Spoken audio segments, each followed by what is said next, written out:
Загадувањето во Македонија одамна не е случајност, туку системски проблем.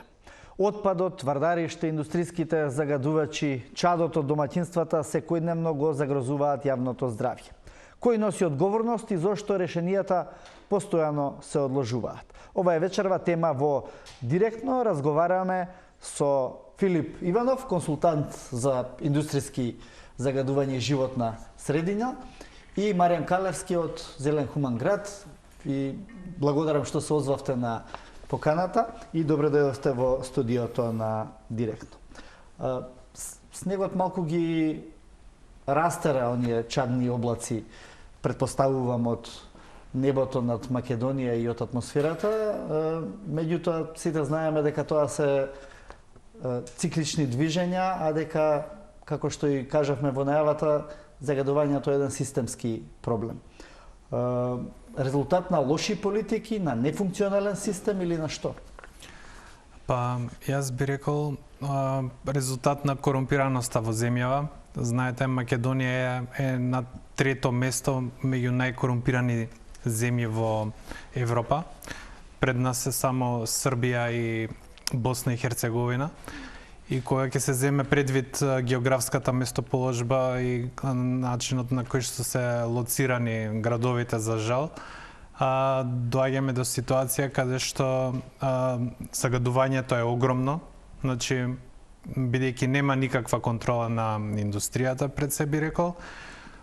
Понатаму, исто така и јавните институции, голем број од јавните институции користат фосилни горива за загревање на своите простории. Знаете, тук има болници, градинки, основни училишта, средни училишта низ целата земја. Така што тоа е срамно, би кажал, да се дозволи и со години да се провлекува тоа и да не се преземаат никакви сериозни чекори да се замени начинот на загревање на просториите на тие јавни објекти. И исто така тука има огромен број на индустријски погони, мали индустријски погони кои што воопшто не се контролирани, немаат или работат на диво, или не се впишани во регистарот на А и Б интегрирани дозволи што треба да имаат. Така што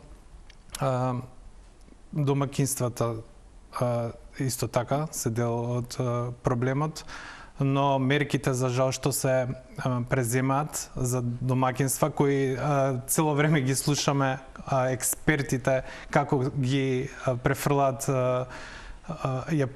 вината за домаќинствата, дека тие се најголемиот и единствен проблем за загадувањето во Македонија, што е апсолутно невистина. Наместо да се направи еден системски чекор каде што ќе се намали енергетската сиромаштија и да им се дозволи на домаќинствата да произведуваат електрична енергија од фотоволтаици, да поставуваат на своите покриви од своите куќи, и вишокот на електрична енергија да можат да го наплаќаат по цена, исто како што тоа го прават и оние големи производители на електрична енергија на фотоволтаици, кои што, меѓу другото, ги прават своите соларни фарми на плодно земјиште. Тогаш, значи, кога ќе им се дозволи на домаќинствата, тоа не е забрането, меѓутоа претпоставувам лимитот и административните бариери се тие што има лимит од 10 киловати, 10 киловати е моментално лимитот, но Зелен Хуман град смета дека не треба да има лимит за домаќинството, исто како што нема лимит ни за индустријските капацитети што прават огромни соларни фарми. И исто така вишокот на електрична енергија домаќинствата не го наплаќаат, туку им некоја символична смешна сума им даваат како надоместок. Така што тоа е еден, значи, склоп на проблеми кои што ги има Македонија, кои што за жал политичарите сега наметнуваат некои лоши решенија, како што е гасификацијата. Ние повторно да станеме зависни од друг извор на енергија, од друга суровина со која што би произведувале електрична енергија, наместо да се концентрираме самите да произведуваме енергија, повторно го даваме монополот на некој друг. Добре, благодарам. Ќе зборуваме и за решенијата подетално и во емисијата. Иванов, со години се прават чекори, значи не се само невладините и активистите, се разбира, има и компании кои што учествуваат во обидите да се најдат решенија и државата на некој начин, меѓутоа гледаме дека резултатот или ефектите од сето тоа е речиси рамен на нула, барем според ова што можеме да го видиме. Зошто? Прво морам да истакнам дека загадувањето во Скопје не е ништо ново. Доколку пречепкате по архивата на македонската телевизија, ќе најдете емисија од 70-тите години, кај што истиов проблем бил лоциран. Значи, кога зборуваме за загадувањето, не можеме веќе да зборуваме за инциденти, тоа е системски пропуст. И иако Македонија ги има усогласено своите законски акти од областа на заштита на животна средина, скоро во потполност, имплементацијата вертикално поаѓајќи од највисоките тела, од владата, од министерствата, надоле, паѓа. Зошто? Затоа што веројатно не е високо на агендите на политичките партии и имплементацијата на механизмите за заштита на животна средина, особено кога се работи за загадувањето на воздухот, повлекуваат многу инвестиции. Значи, она што пропуштаме да направиме системска анализа, алокација на сите можни загадувачи, нивна верификација, нивна квантификација, да се знае кој колку придонесува. Тоа е правено и доста анализи се направени и кога веќе неколку различни експертски групи констатирале слични заклучоци, и јас не би бил толку храбар да ги спорам нивните наоди. Она што би го спорел е зошто, кога веќе сме направиле квантификација на загадувачите, во кој што е утврдено дека 51% од загадувањето отпаѓа на домаќинствата, другите помалце, меѓутоа, ако сакаме да се соочиме со проблемот, прво треба го решиме најголемиот проблем. Како би се направило тоа? Една од мерките е проширување на топловодната мрежа, воведување на топлотни пумпи таму кај што не може да се прошири топлотната мрежа.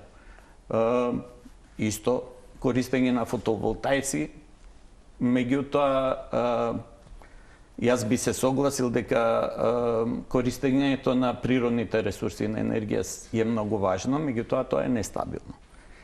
И кога зборуваме за искористување на енергија, мора да разбереме дека постои нешто што се вика изравнување на вршната енергија. Значи, доколку сакате да имате стабилен електроенергетски систем, вие не можете да се подпирате само на природни извори на енергија. Значи, мора да имате одредени извори кои што ќе изравнуваат таа енергија. Тука не зборувам само за, да кажеме, когенеративни постројки, зборувам и за енергија од вода, која што би можело баш таа вршна енергија да ја претвора во резерви, односно големите брани се користат како складишта на енергија, со тоа што се реверзибилни, се препумпува и на тој начин би можеле енергетски да ги решаваме проблемите. И доаѓаме до моментот на енергетската сиромаштија.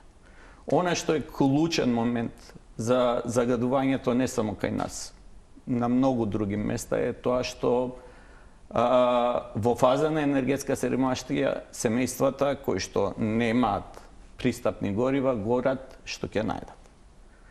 И тука доаѓаме па до делот на управување со отпадот. Нашиот начин на управување со отпад им овозможува на овие домаќинства да лесно добијат горива кои што ќе ги користат, а тие горива се исклучително неквалитетни, штетни и немаат ни енергетска ефикасност. Значи, ем не се загреваат доволно, ем загадува. Да. Калевски ја спомна корупцијата и како еден од елементите кои што влијаат во начинот на загадување, односно корелацијата на големите економски конгломерати и она што се нарекува во Македонија политичко-општествен живот. Ако веќе се знаат и зборувавме, спомена Иванов дека се квантифицирани најголем дел од оние кои што можат и учествуваат во загадувањето, зошто не се преземат чекори за тоа да се спречи? Па преземени се чекори и јас апсолутно не се согласувам, не само јас и Зелен Хуман град, кој што детално ги има анализирано од сите тие македонски студии, ќе кажам, затоа што само македонските студии кои кажуваат податокот дека домакинствата се најголем причинител за загадувањето во Македонија. И така како се правеа мерки... Вие имате други сознанија? Па да, Европскиот суд за ревизори во 2019 година, кој што е составен од 15 ревизорски куќи во Европа, направи еден извештај во каде што се дојде до заклучок дека индустријата е најголем загадувач во Македонија. На второ место беа загревањето на јавните установи, па потоа беше загревањето на домакинствата и на крај сообраќајот. Така што ние сме ги гледале сите тие студии, како што кажав претходно. Воопшто во тие студии не се спомнува индустријата. Значи, ние имаме во воздухот, во почвата откриено тешки, во самите студии го пишува тоа, тешки метали, каде што воопшто не се упатува на фактот дека тие се како производ на работа на индустријата. Понатаму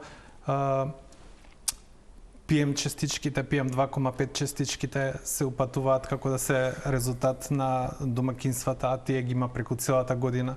Во зимата ги има 2 пати повеќе, во летните периоди ги има 2 пати помалку поради топлотната инверзија. Така што согревањето на биомасата не може во никој случај да се оквалификува дека е од домакинствата, бидејќи не се прави разлика дали е тоа од малите индустријски погони, дали е од пицерии, од дрвната индустрија. Знаете, сите тие објекти има јавни установи на Скопје и низ целата земја каде што користат дрва за загревање. Значи нема теоретски. Јавните установи повеќе се ориентирани на нафта, мазут. Точно, ама еве на пример македонски шуми користи дрва за загревање на своите простори. Така што има и пелети што користат. Значи согревањето биомаса нема етикета што опишува дека јас сум од индустрија, а јас сум од домакинство. Да. Ивано, зошто оваа дискрепанца меѓу различни ставови за загадувањето? Еве не можам до крај да лоцирам. Видете, методолошки веројатно се разликите. Студијата на која што упатува колегата, јас не сум ја видел, меѓутоа сум ги видел другите студии, тие методолошки се совпаѓаат со упатството за идентификација на загадувачите и на рецепторите, не само на загадувачите, издадено од Европската Унија, 2 пати ревидирано, и всушност тоа упатство издадено од Европската комисија, односно од Центарот за најдобри достапни техники во Севилја. Значи, тоа упатство е изработено само заради тоа што Европската Унија увидела дека нема синхронизираност во методологиите на правење на ваквите анализи. И она што е за мене релевантно е она што е релевантно во Европската Унија. Ако Европската Унија утврдила дека таа методологија треба да се следи, јас не знам зошто би ја спорел. Еве сега ќе ви кажам, затоа што методологијата е земена како пример од Европската Унија, колку индустријските капацитети треба да според суровините што ги користат да ги испуштаат PM частичките и да го загадуваат, а мерењата што се вршени во Македонија се нешто сосема друго. Значи земаат пример од Европа како треба да биде и го споредуваат со однос на податоци кои што се земени од Македонија и врз основа на сето тоа прават заклучок. Така што јас не можам да се согласам со тие студии. Работата е што имавме изјава, сега не сакам да го именувам човекот да не испадне дека го напаѓам него лично, ама да се каже дека со 2% индустријата загадува во Македонија е срамно да се каже. Тоа Кога не е има точно факт, и во ниједна студија не го пишува, извинете што ви прекинав. изработувачот на тие студии го кажа во емисија на Топ тема. Не е точно тоа. Еве што ме терате да го кажам човекот Мираковски, прегледајте и најдете архивот, тема не е телевизија. 2%. Он рече за Усија дека е 2%. Не, кажа за индустријата во Македонија загадува со 2%. Може би да јас ги погрешно сум пребарате, слушнал, може не да сакам пребарате. да го торошиме времето добро, нова. не мора конкретно да го коментираме, меѓутоа огромна е разликата меѓу ова што го зборувате, Огромна е, со да, 2% или со 50% домаќинствата, и мислам дека на почеток ние треба да се сложиме каде е проблемот, а на почеток не знаеме. Ајде, може и јас ајде, да ви... ајде, вие Видете па уште во Калевски, за да видиме од каде доаѓа проблемот. 2014 како вработам во Балкан Енерджи Груп тогашно, правевме студија за проширување на топловодната мрежа и користејќи ја баш оваа методологија со користење на емисиони фактори, што е скроз прифатлива и релевантна метода. Направивме калкулации на емисиите, дури направивме калкулации на пиковите на емисиите, значи пладневни, попладневни, утрински и така натаму. И тие совршено се поклопуваа со извештаите од мерните инструменти поставени низ градот Скопје. Значи, користење на калкулациони модели и користење на емпириски модели преку верификувани средства за мониторинг не се разликува согласно бројките толку многу. Нашите калкулации укажуваа на тоа дека во тоа време, согласно евиденција што ја добивме од град Скопје, околу 60.000 домаќинства се грејат на цврсти горива и користејќи ги тие референтни калкулациони методи кои што се емисиони фактори, може само да се полоши од нашите резултати од оние во Европска Унија, не може да се подобри, затоа што таму сигурно ѓубре не се гори. Утврдивме дека околу 8700 тони прашина се емитува од индивидуални ложишта во Скопската котлина во текот на 183 дена и тоа е една грејна сезона. Доколку има некој друг поинакви калкулации, нека повели ќе ги дебатираме. Јас многу би сакал да ја видам методологијата согласно која зелен хуман град работи, а јас ја кажав мојата методологија. Добро, Калевски. Значи не можеме да збориме за методологија врз основа на документи, врз основа на регистар на суровини што ги примаат индустриите, материјалите што ги користат, да ги земаме тие како факт дека тоа е тоа што го користат. Ние значи во Скопје имаме стотици нерегистрирани индустријски капацитети. Како можете вие да кажете врз основа на еден документ според тоа што го имате дека тие и тие суровини се искористени, кога ние не знаеме што горат индустријите? Јас не зборував за тоа, ме вадите од контекст. Јас не зборував за тоа. Добро, јас зборував за другите. Значи, јас ви кажувам за емисиите од домаќинствата. А сега, ако сакате да зборуваме, дајте да ги разделиме работите, да не ги мешаме малку. Океј, ајде, ќе збориме за домаќинствата. Дали знаете од град Скопје колку средства за колку домаќинства за да се земат инвертери се поделени? А што е битно? Па, Тоа се, сега ќе ви кажам. сега со 23.000 инвертери ќе ми кажете дека загреваме 23.000 дома или загреваме 23.000 соби. Значи, вие кажавте дека има околу 60.000 домаќинства кои што се греат на цврсти горива. Градот Скопје во изминативе години, околу 10 години, има доделено над 9 милиони евра, мислам дека беа средства, согласно да се покрие околу 30.000 домаќинства со инвертери. Знаете колкав е ефектот од тоа, од тие акции што ги направиле со инвертерите? Да, повелете, кажете. Нула. Значи, доаѓаме до истиот заклучок, дека со инвертер не можете да креете дом, со еден инвертер. И затоа, немајќи што да правите, си се враќате на старото ќумбе, за да си ги загреете децата кои што треба да преживеат. Јас зборувам за енергетска сиромаштија, а вие ми зборувате за инвертери. Извинете, сослушајте ме.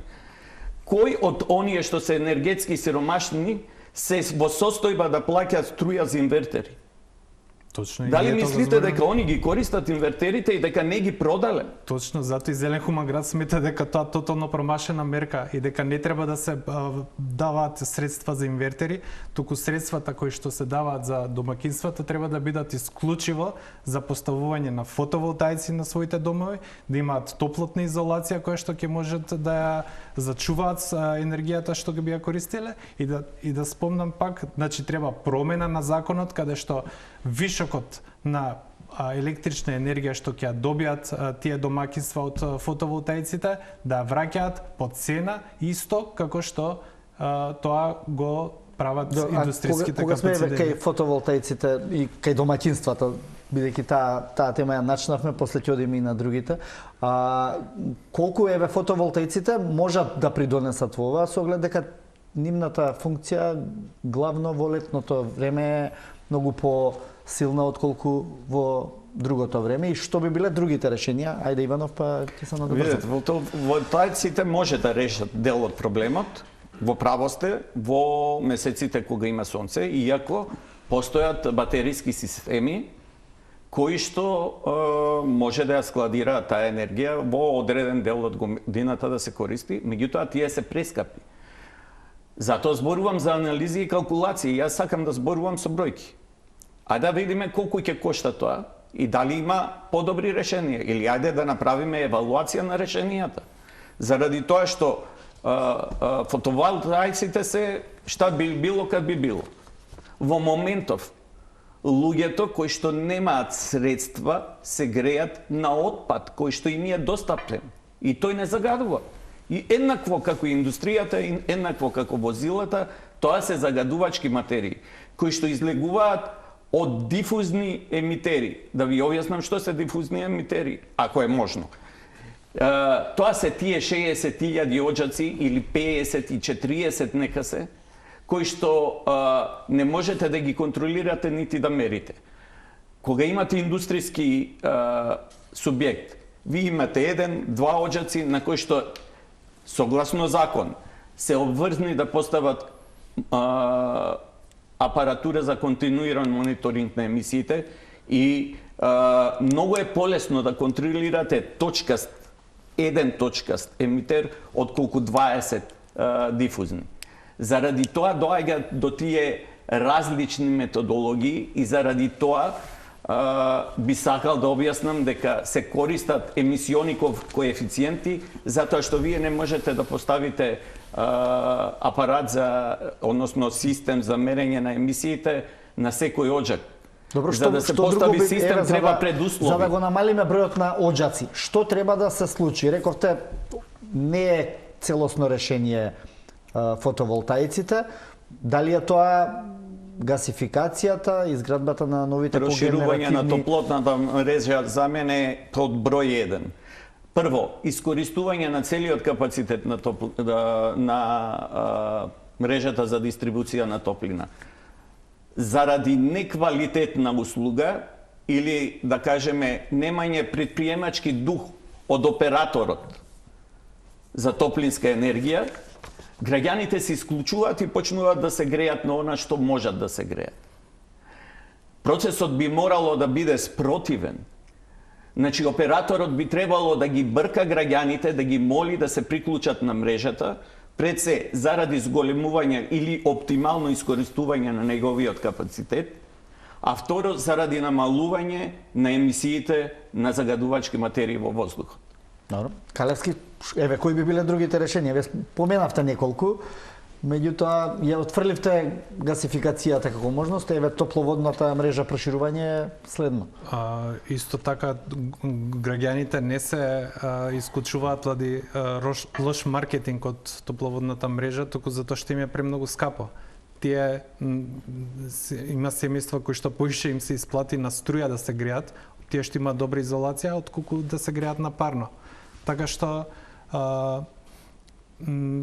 како што кажав, фотоволтаиците и смена на законот е единствениот начин за излез од енергетската сиромаштија, затоа што со топловодната мрежа пак луѓето стануваат заробеници на друг монопол. Например, мајка ми живее на 16-ти спрат, она дома нема парно. Парното не може да го откаже затоа што треба да плаќа согласност од не знам колку станари таму од зградата, а дома е ладно, по вентијага седи дома. И не може да се докажува, цело време ги вика овие од топлификација. Нема парно, бидејќи не стигнува до 16-тиот спрат. Лоша инсталација, притисок, немам поим. Значи сето тоа што БЕК треба да си го направи, не го прави. Едноставно лоша услуга. Ем наплаќаат астрономски цени за загревање, ем не нудат никаква услуга. Така што мајка ми е приморана што плаќа парно, не може да се исклучи од парно и плюс да се грее на струја. На секој месец ги вика да доаѓа да мерат, ќе измерат, па добре, 18 степени е тука, супер ти е. Иванов, сакате? Значи, ја би сакал да го замолам колегата да не ме вади од контекст. Јас не реков маркетинг. Ве молам, ова веќе втор пат ви се случува. Значи, не реков маркетинг, реков подобрување на услугата кон граѓаните и нивно прибирање со подобрена услуга. Значи, тоа подразбира и прифатлива цена и прифатлива услуга. Она што подразбирам под квалитетна услуга во дистрибутивна мрежа за топлина е значи да граѓаните ја користат топлината на ист начин како што ја користат електричната енергија. И за тоа постојат техничко-технолошки решенија. Морам да ви исправам, БЕК повеќе не е оператор на дистрибутивната мрежа на топлинска енергија, туку е електростопанство на Македонија. Значи потполно во државна собственост. Доколку државата сака и смета дека треба да го подобри квалитетот на греењето на граѓаните и да го направи достапно и со тоа да ја намали и енергетската сиромаштија, затоа што доколку доставите топлина до секој дом, оние што немаат да платат, можете да ги ослободите од плаќање или да им воведете субвенции. За тоа зборувам кога зборувам за решавање на енергетска сиромаштија преку ширење на мрежата за топлина. Она што е клучно е да се користи топлината во моментот кога на граѓанинот му е потребна. Тоа значи алокатори на секој радиатор, континуирано снабдување 24 сата часовно, вентили поставени кои што се исклучуваат и вклучуваат во моментот кога домаќинството има Зошто потреба. државата е трома во ова и не само операторот? Затоа што државата веројатно нема доволно интерес или нема доволно креативност како приватните оператори. Овие работи што јас ги зборувам беа дел од една анализа која што ние ги правевме додека Balkan Energy Group беше приватна компанија, приватен оператор. И со тој настап ние се представивме пред Европската банка за обнова и развој, го представивме проектот, тие беа спремни да го поддржат проектот. Проектот требаше да се отплаќа не од граѓаните, туку од заштедите што ќе ги остваревме. Меѓутоа, и тука државата потврли, заради тоа што подземната мрежа е во собственост на градот или на државата. Значи, некој требаше за тој кредит да даде гаранција. Balkan Energy Group требаше да го имплементира процесот, меѓутоа државата требаше да ја даде гаранцијата, државата не ја даде гаранцијата, за причините јас не можам да зборувам. Добро, благодарам за сега, одиме на куса пауза за рекламни пораки и се враќаме во студиото.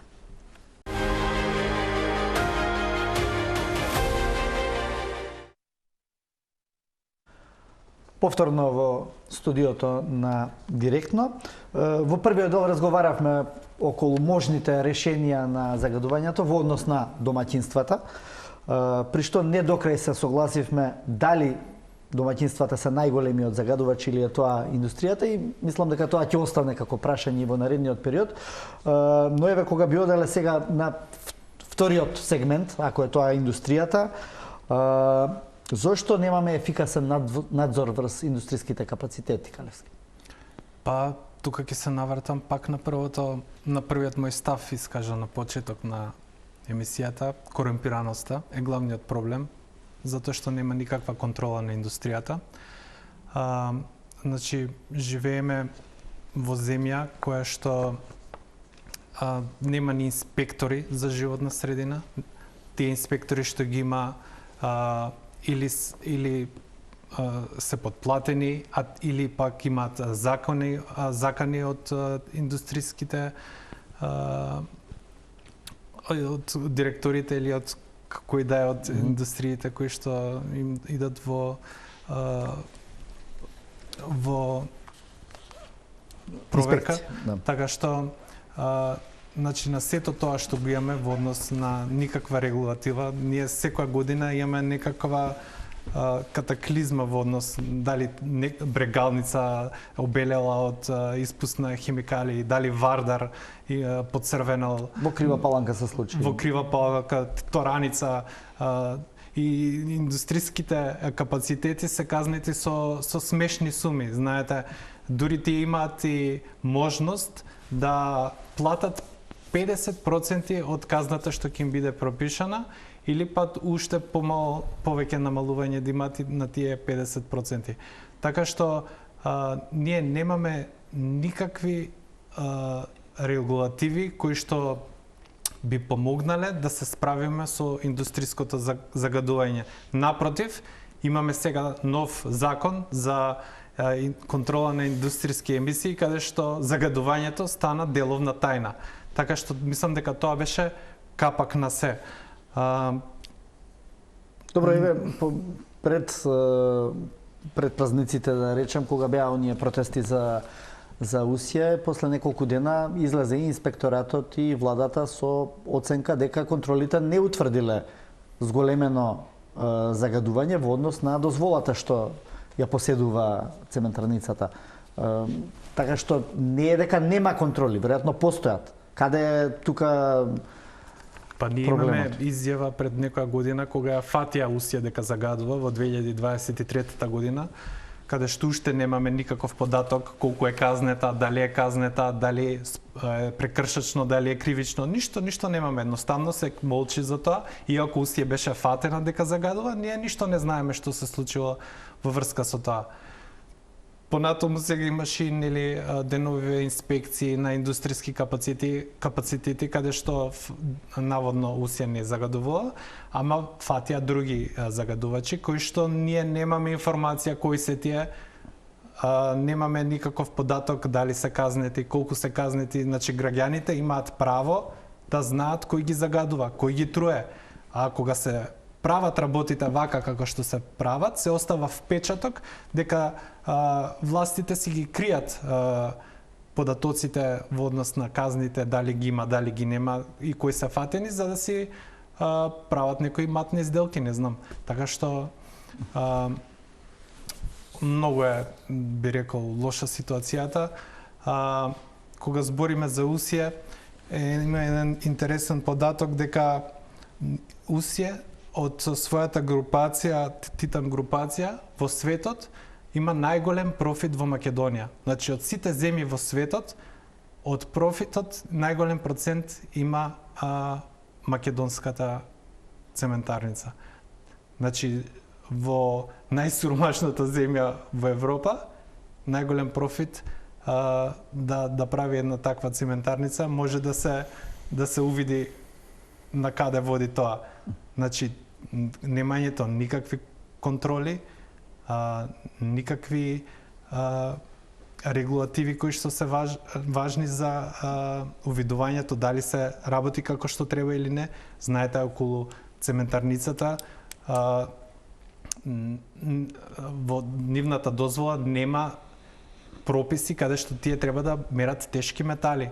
А со оглед на тоа што они горат кокс, тоа е многу лошо гориво, некој, сега колку пресметавме, не се сеќавам, некој има 3,4 милиони отпаден газ ние пресметавме на ден дека испушта цементарница Усија, бидејќи тие одбија да кажат колку отпаден газ на ден испуштаат, или тоа е околу 1,2 милиарди метри кубни отпаден газ годишно.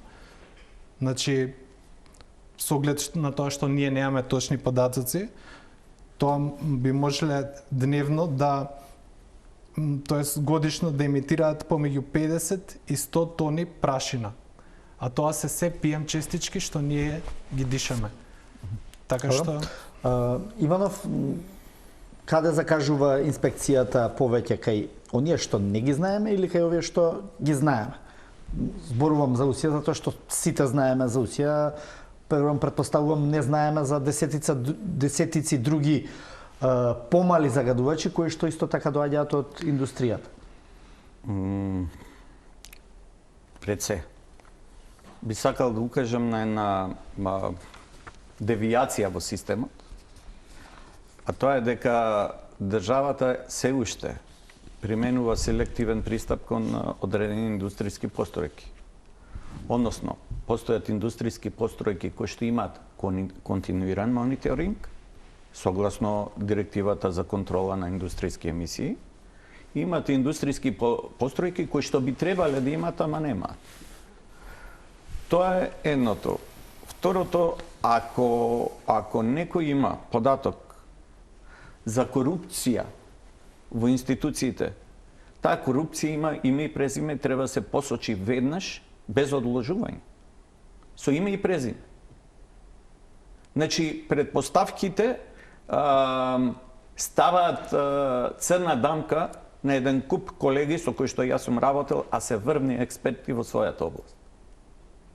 И тоа не е коректно. Зборувате за луѓе од државната управа или Да, за зборувам приватни и за компании? луѓето од државната управа, зборувам и за луѓето од приватниот бизнис, затоа што тоа се наши сограѓани, пријатели, жители на овој град.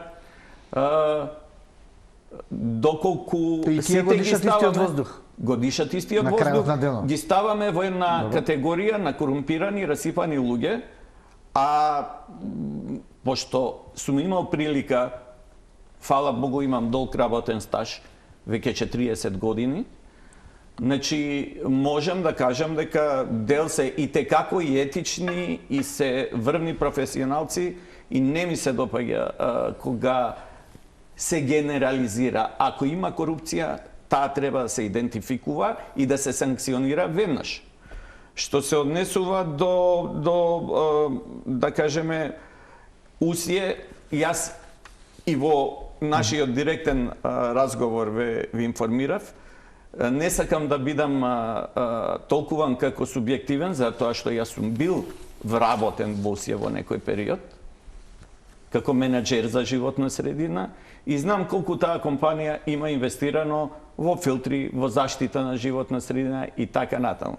И иако од кога сум ја напуштил, воопшто немаме никакви контакти, нити деловни релации, не ми е драго кога работите се вадат од контекст. Например, мерењата за кои што се посочени и за кои што е обвинете цементара се правени на оџакот од системот за парно грејење, а не на оџаците од ротационите печки, кои што се главни извори на емисии. Второ,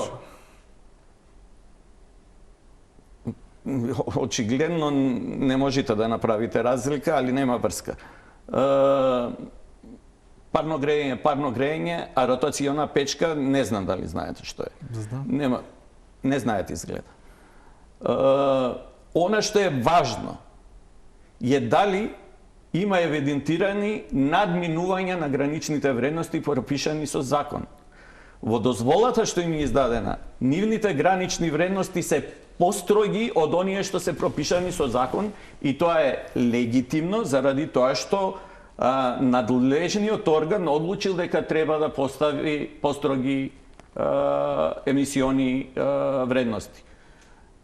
Тоа е направено врз основ на анализа на кумулативните влијанија во животната средина, односно треба да се земе предвид дека усие не е издвоен субјект во таа средина, туку има и други емитери кои што предиставуваат кумулативно врз загадувањето. И тоа треба да се има предвид кога се прават анализите.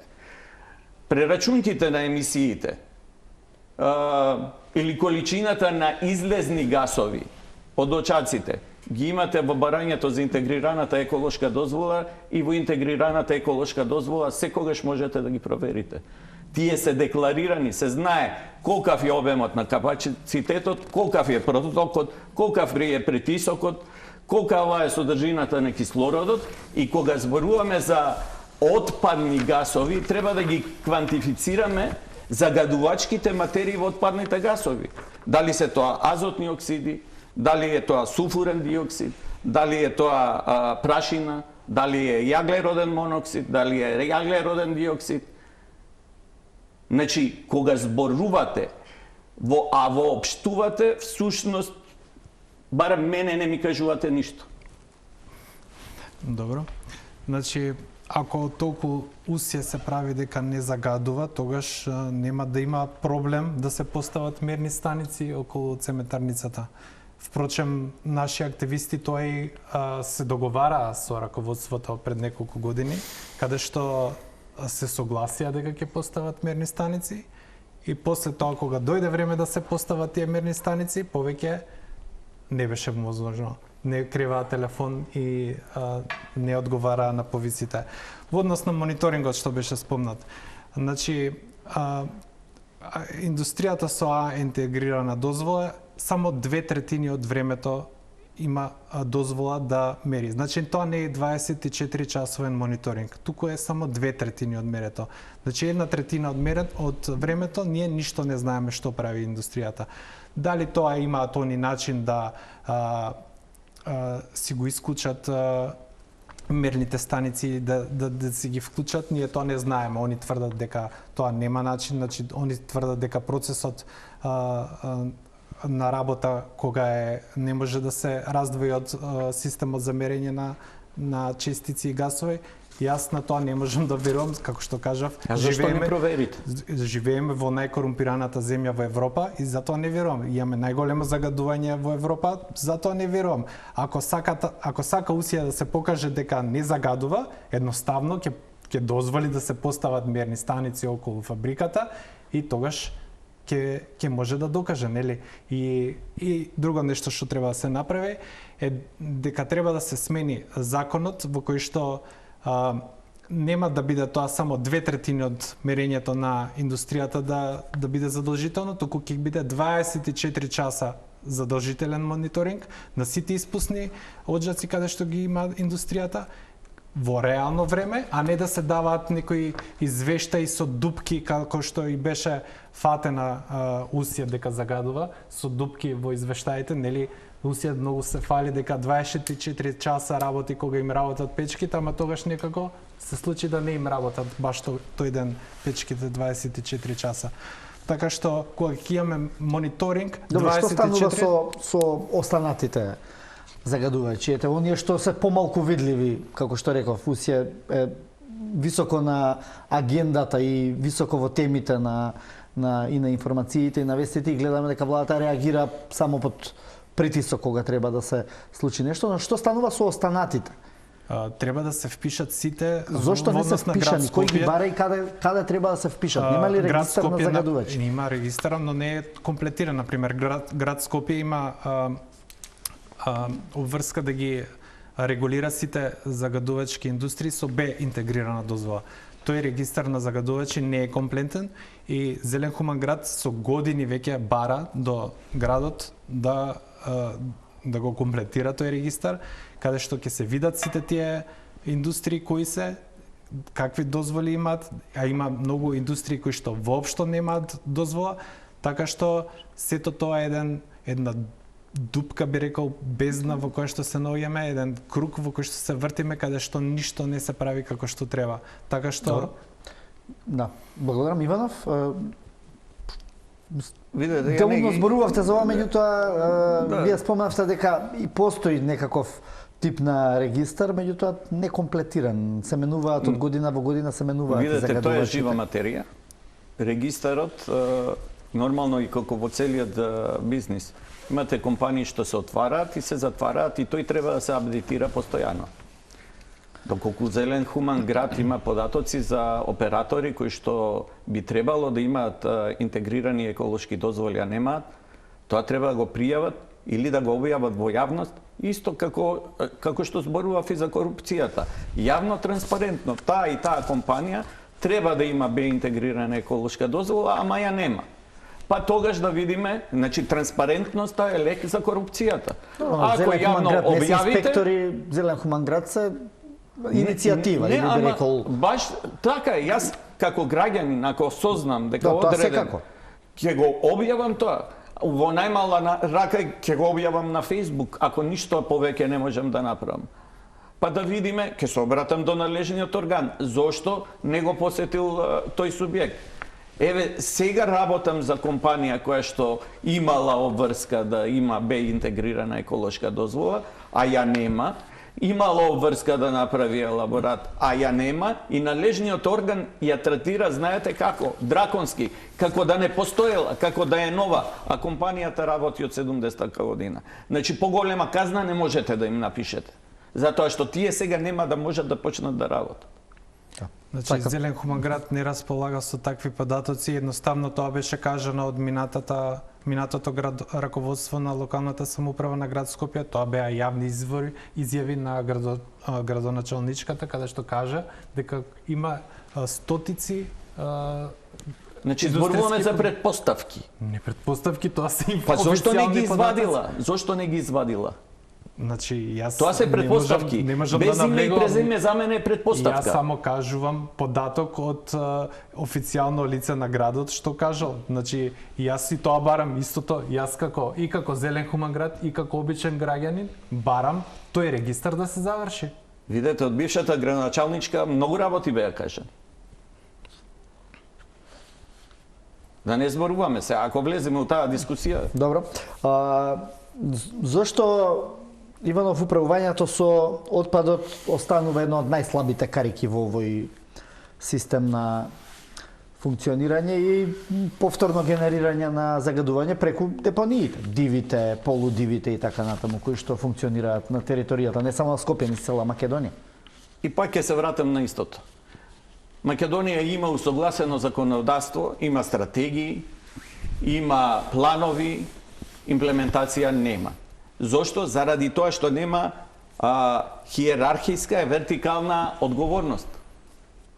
Значи, она што е воочливо е дека локалните самоуправи чекаат централната власт да им го реши проблемот со отпадот. Отпадот е надлежност на локалната самоуправа. Заради економија на обем, локалните самоуправи само иницијативно треба да се здружат во региони кои што ќе овозможат доволен број на жители за да постапувањето со отпадот биде економски оправдано. Меѓутоа, кога зборувам по вертикалата, ќе се симнам уште малце подоле. Граѓаните сметат дека управувањето со отпадот, пошто е дејност од јавен интерес, не треба да биде платено оноку колку што кошта. Не, управувањето со отпадот се базира на точни економски законитости. Доколку не обезбедите доволно средства за системот да опстане, вие го уништувате.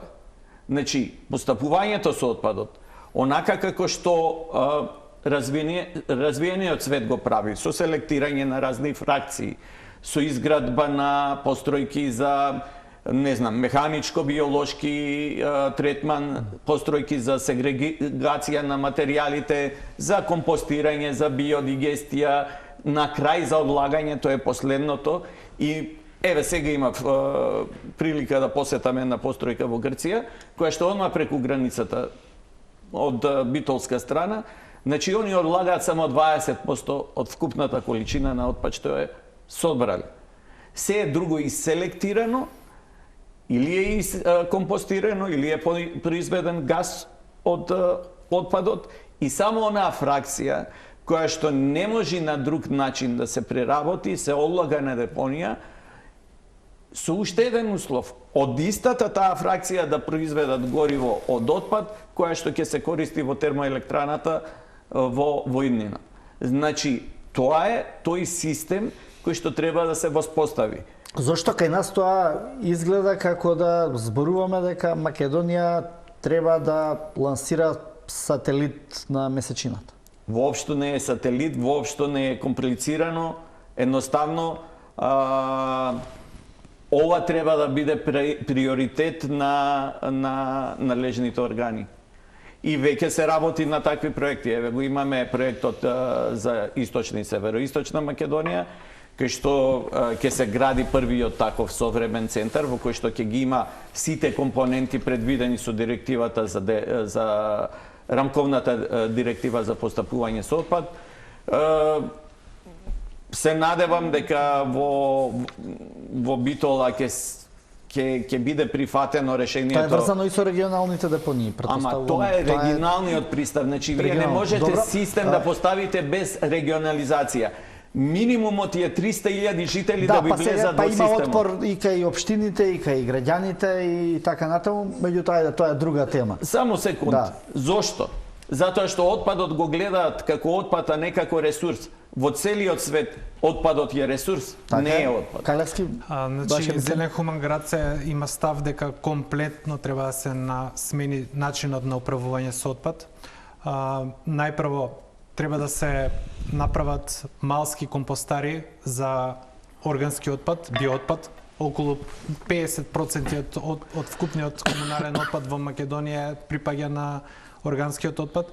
Така што со тие малски компостари ќе се направи систем каде што не треба да се носи тоа во депонија некаде таму, туку едноставно тука е во едно соседство каде што граѓаните во една затворена единица ќе си го одлагаат својот отпад и како производ ќе има хумус или компост.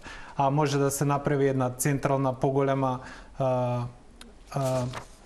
постројка каде што ќе се произведува биогаз од органскиот отпад, да би рекле тоа може да биде во Дрисла или на некоја друга соодветна локација каде што ќе се произведува биогаз.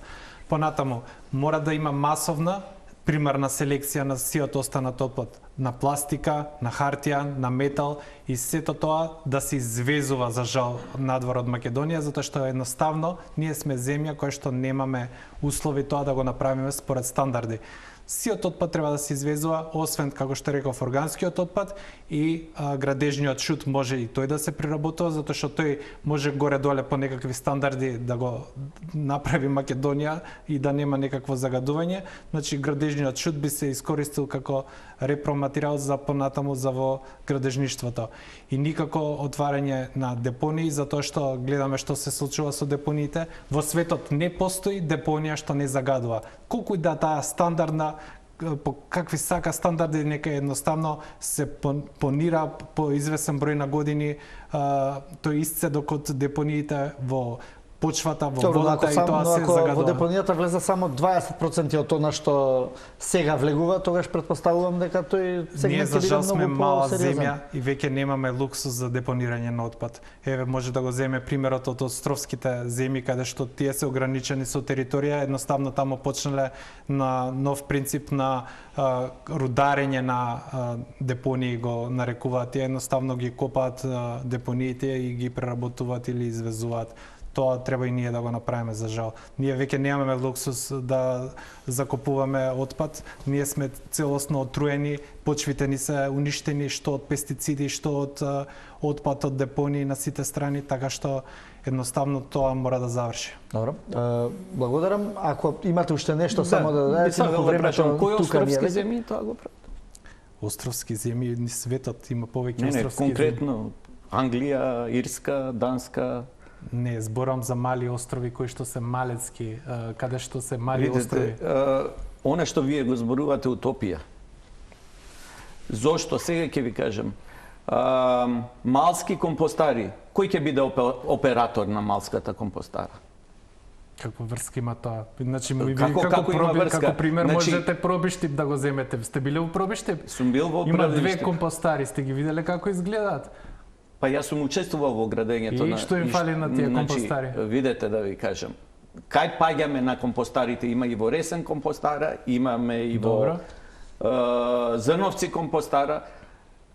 Во оперирањето, оперативните трошоци на тие постројки се големи. Не, вистина, многу се ниски тие трошоци. Значи, трошоците што се земане за депонија, градење, се неспоредливо со заради трошоците тоа за што компостари. имате производ, што се вика компост, за кој што ние во Македонија немаме стандарди за квалитет. Па вие не можете да го класифицирате тој компост како врбен квалитет, среден квалитет, лош квалитет или никаков квалитет. За да имате производ на пазарот, кој што ќе има пазарна вредност, вие мора да му го дефинирате квалитетот. Тогаш тој ќе биде предмет на трговија и ќе оствари приход. Доколку вие не остварите приход од компостарата, вие не можете да ја одржувате, ќе работи известно време и како онаа во Ресен ќе пропадне. А кој приход ќе го одржувате од депонирањето?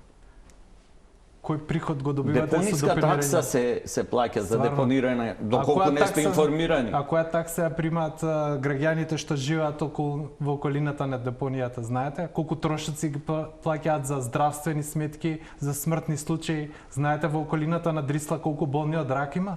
Да, не знам, баш ме интересира, информирајте ме. Епа многу има. Ама Јас многу е 5, 10, 50, колку е многу? Јас сум зборел со луѓе од таму каде што едноставно животот им е неподнослив. Значи, зборуваме за нерегуларна депонија Дрисла, е на ивица на стандардна депонија, на ивица. Јас ви зборувам за центри за управување со отпад. Ви благодарам што бевте денеска гости во директно. Имавме интересна дебата. Се надевам ќе ја продолжиме и во наредниот период и во наредните емисии. Ви посакувам пријатни и чисти преостанати зимски денови. Почитувани гледачи, тука е крајот на вечерашната емисија. Останете со нас, следуваат вестите.